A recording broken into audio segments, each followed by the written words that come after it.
Olá, gente, tudo bem? Hoje a aula é sobre a independência dos Estados Unidos. É importante lembrar que ela acontece em 1776 e vai até 1781. Né? Ela ocorre em virtude de influências iluministas de liberdade, fraternidade e igualdade que circulam nas Américas, já na colônia. E um outro grande fator é a Guerra dos Sete Anos, que nós já conversamos em relação à Revolução Francesa.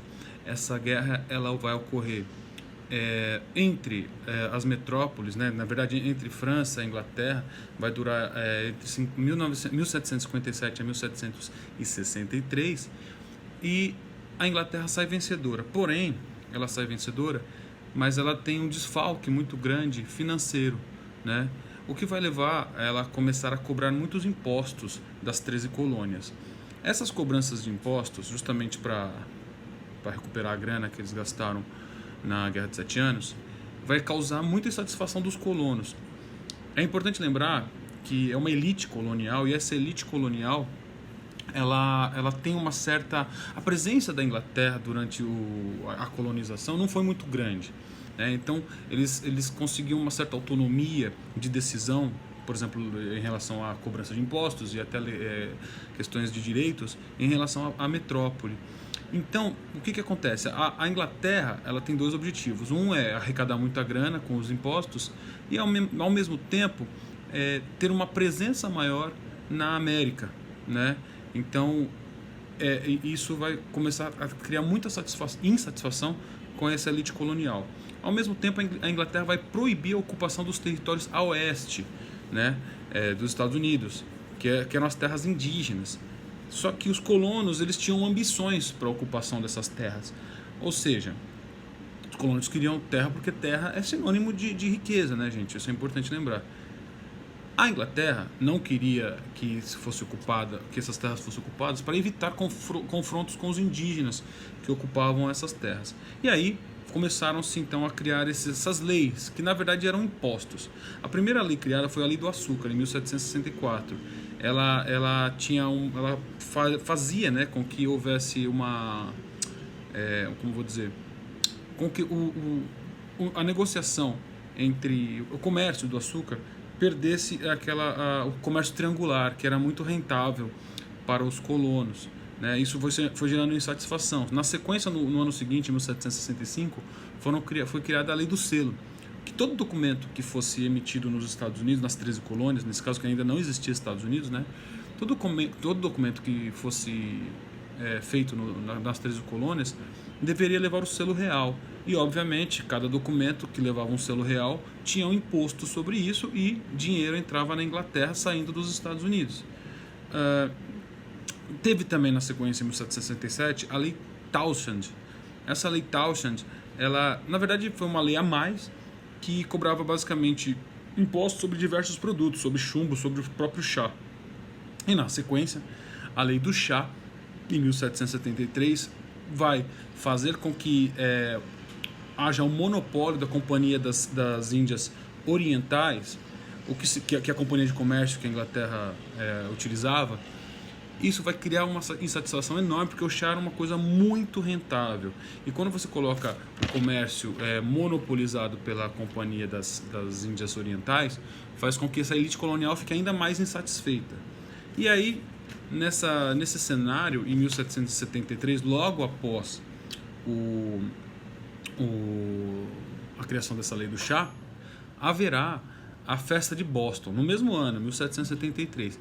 Nessa festa, que é uma festa da elite do chá, da Inglaterra, digamos assim, vai haver uma rebelião. Essa rebelião ela vai ser feita pelos colonos, pela elite colonial dos Estados Unidos, onde eles vão invadir a festa pelo porto de Boston e vai derramar por volta de umas 300, sei lá, caixa pra caramba de chá no oceano, no mar.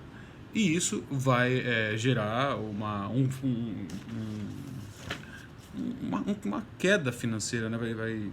Vai um prejuízo para a coroa inglesa. A resposta da coroa é a criação das leis intoleráveis. São leis que vai fazer com que a presença da metrópole na colônia aumente. Então vai colocar muitas tropas militares em Massachusetts, principalmente. Vai proibir reuniões, justamente porque eles têm medo que essas reuniões gerem novas rebeliões. Indenização, vai impor uma indenização em grana pela rebelião que aconteceu, né, na festa do chá, que é a rebelião de Boston, e vai fechar o porto de Boston, né, o que vai causar ainda mais prejuízo para esses colonos. A resposta dos colonos das 13 colônias vai ser a criação do primeiro Congresso da Filadélfia. E esse congresso vai contar com a participação de 12 representantes das 13 colônias, ou seja, quase que 100% vão fazer. E aí como vão fazer? Eles vão criar um documento demonstrando a insatisfação deles em relação às medidas metropolitanas, as medidas da coroa inglesa em relação a tudo que estava acontecendo nos Estados Unidos. E aí, ao invés da Inglaterra, da coroa inglesa olhar com tranquilidade para isso, não, eles aumentaram a participação das tropas inglesas, dos soldados ingleses na América. E a resposta, de novo, a isso vai ser o segundo Congresso Continental da Filadélfia. E aí, nesse segundo congresso, já vai haver a presença de representantes de todas as colônias, ou seja, das 13 colônias, 13 representantes. E nesse segundo Congresso da Filadélfia, eles definem que farão a independência, né? E eles vão redigir essa declaração da independência, que vai ser feita em 4 de julho de 1776. A Inglaterra não acata essa independência e cria-se uma guerra, que é justamente a Guerra da Independência, da Revolução Americana, que vai durar de 1776 até 1781. Só vai terminar, aliás, desculpa, não, tá certo, só vai terminar, na verdade, vai terminar em 1781, e em 1783, a Inglaterra vai reconhecer a independência dos Estados Unidos com o tratado que é conhecido como Tratado de Paris.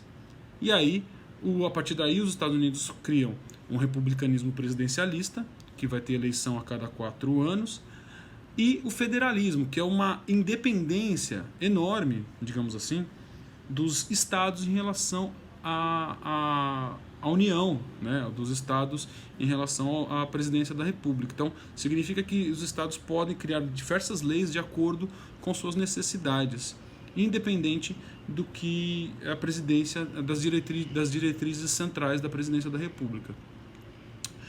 Bom, e aí em 1787, os Estados Unidos criam a sua Constituição, que até hoje está em vigor, e de lá até aqui foram apenas 27 emendas que foram feitas nessa Constituição. Nós estamos falando aí de mais de 787, 80, mais de 200 anos, né?